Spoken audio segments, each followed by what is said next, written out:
Welcome, ladies and gentlemen. There is a shocking news in the Republic of Kenya.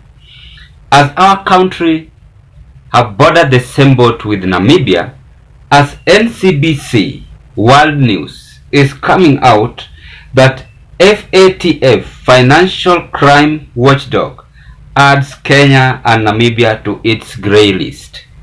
So that is the breaking news we are having. It means that as our economy is fluctuating and our country is no longer now being trusted globally, they have decided to add it to a grey list, and we are going to find some of the consequences and disadvantages on this.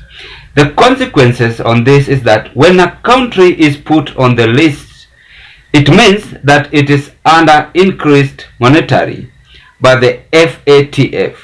A country on the grey list is an indication that FATF has identified strategic deficiencies in its systems to counter financial crimes. So it means Kenya have been categorized on the financial crime. But let us look on the disadvantages on this, ladies and gentlemen. The disadvantages on this is that, on the other hand, grey list countries are given the opportunity and significant monitoring to ensure future compliance and delisting from the FATF grey list. Significant consequences such as economic and financial sanctions, restriction, and international transaction and trade, and heighten scrutiny. So these are the disadvantages we are finding out. And as the Financial Action Task Force International Crime Watchdog on Friday added Kenya and Namibia to its grey list of countries that needed increased monitoring due to inadequate curbs against money laundering and terrorism financing. At this felony, the FATF added Kenya and Namibia to the list of jurisdiction subject to increased monitoring, said the FATF in a statement. That is the breaking news we are having at this point. And for more updates, I want us to listen to this video that was captured by some of the news media in our country. 223 of the Constitution that allows ministries, departments and agencies to access additional funding if the amount appropriated is insufficient or if a need has arisen. The government used a whopping 51 billion shillings over 6 months on expenses, some of which were not emergency. Among the expenditures incurred under this provision are the renovations at State House. The report shows that on the 23rd of October, State House accessed 700 million shillings for the construction of a modern presidential dais at State House Gardens. In July, 400 million shillings was allocated to State House for the purchase of motor vehicles. In August, the State Department for the EAC was allocated 16.3 million shillings for the purchase of a vehicle for a CS. 1.82 billion shillings was used for the stabilization of petroleum pump prices for August and September 2023. A further 2.4 billion shillings went to the purchase of relief food and non-food items by the State Department of Arid and Semi-Arid Lands and Regional Development, while the Ministry of Defense accessed 200 million shillings for support response to El Nino rains. The State Department for Crop and Development was given 2.24 billion shillings for the procurement of maize drying and storage facilities, and 1.58 billion shillings was approved by Treasury for the renovation of the KICC ahead of last year's African Climate Summit held there. While the law allows the government to draw funds under Article 223 provisions, the same law provides that consent of Parliament should be sought or obtained within 2 months of the withdrawals. Only 3.29 billion shillings spent had the requisite approvals. The report also exposes the government's priority in spending over the same period. The exchequer disbursed 1.4 trillion shillings to various government departments.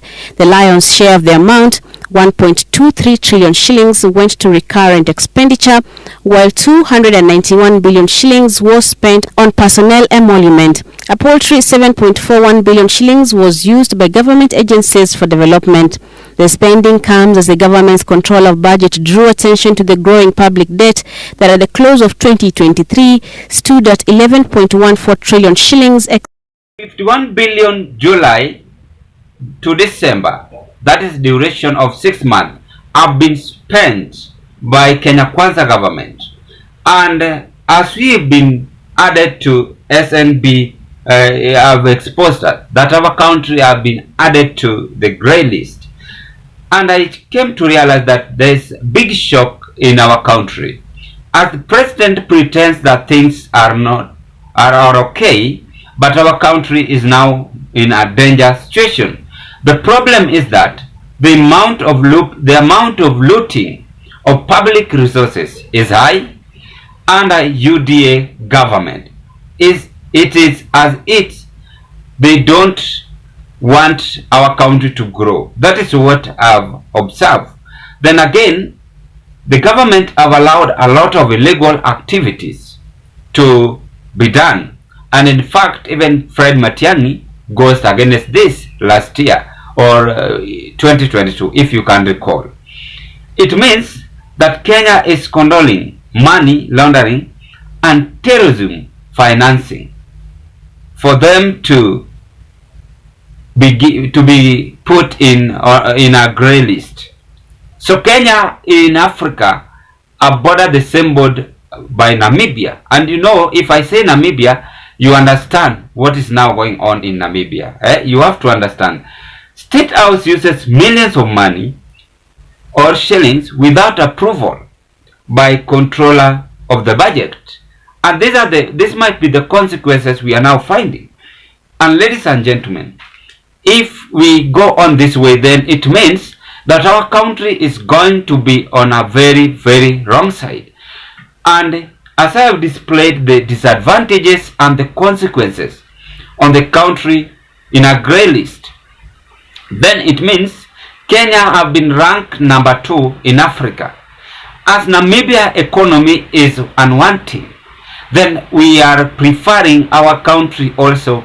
Its economy is going to be unwanting in the next few years, because the government is coming out and elaborating much on the economy when it's come to dollar increment. And a few days ago we had the deputy president is coming out and saying dollar is growing. The president also came out and said dollar is growing. But they pretend, yet they know that our country have been now ranked in a grey list community. But no one should know this. But today we've seen, and the world news have exposed it. Now, even Uganda is better than our country. Even Tanzania is better than our country. But when we come out and say this, people are saying these are fake news. When we come out and share it to social media, people are saying that our country is a good term. But what is Citizen TV saying? According to that clip I've just displayed, they have told you and explained to you, or now our economy is now being used. And according to Citizen News, they are saying it very well, that this is a clear indication shocking waves is coming and going to thwart anything dealing with the money laundering in the country. And recently we saw the head of state borrowed billions of money to China, from China, to asset the Eurobond. And up to this point, no one knows where the government have reached with these consequences we are experiencing in our country.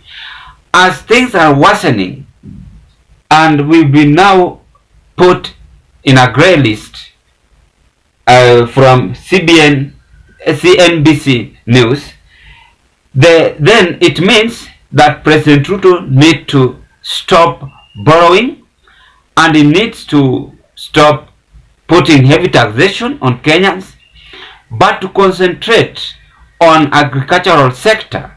And a good example I normally use in each and every speech when it's come to the economy, I used the former US president, if you recall, for instance, Theodore Roosevelt, and he said very well that when US economy was sinking, he majorly concentrated on agricultural sector, and he made it great. I think if you read the history, you are going to find that US up to date, they are still having a strong economy because they had eligible leaders who are not traveling, who are not allowing corruption, but they only concentrated on agricultural sector. So I think as president is moving on and delivering fertilizers to the farmers, this should be the first agenda priority to ensure that our country should be optimized or be removed from this grey list which we have been put into. I mean, this is just red alert, and this is being brought by World Bank. And I said it, the World Bank, could this be the reason why we are seeing president traveling abroad and associating with so many white peoples, Europeans, to summer apologists? Now the US have abandoned Kenya, because if our country have been put in a grey list, it means that US no longer trusted Kenya. The European countries no longer trusted you. That is it. So Namibia is number 1. Kenya have been ranked number 2. Very sad. Yet we have places, countries like Uganda, that are still trying to struggle to make their economy to be strong. Tanzania, neighboring country. In the next 5 years, even Tanzania economy will be stronger than Kenya's economy. But because we have leaders who cannot be rectified, they only love themselves, they only concentrate on different issues. Now factors affecting the country, they don't want to associate with. Problem emerging day in, day out, but they pretend things are okay. Ladies and gentlemen, what are your take on this move we are now experiencing in our country as I end this analysis? But before I conclude, if you are watching me for the first time, kindly take a 1 second and click that subscriptions button and subscribe to our channel. After you subscribe, watch our videos, like, share, and give us your opinion. And to the members, I want to appreciate you so much for the support you always offer to this channel. Plus the new subscribers, thank you very much. Bye bye, as we hope to meet on another analysis.